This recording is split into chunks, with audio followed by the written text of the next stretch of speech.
Hi guys! It's the 9th day of my 28 days walking challenge. Imagine, 9 consecutive days ko na siyang nagagawa. Wow! Hindi ko talaga ina-expect na kaya ko. Nakakatuwa, di ba? Anyways, what are the progress? First of all, breathing. Ang laki talaga na na-improve ng breathing ko. Before, madali akong hingalin. Alam niyo yung tipong pumunta lang ako sa bus stop, konting lakad lang, hingal na ako. Chumika lang ako, hingal na din ako. But now, I'm so ready, you know. Second, sa pagtulog. Ang laki talaga ng tulong niya sa pagtulog ko. Nakakatulog ako ng maayos, nakakatulog ako ng maaga.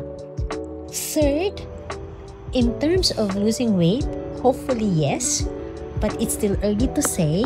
So let's wait and see.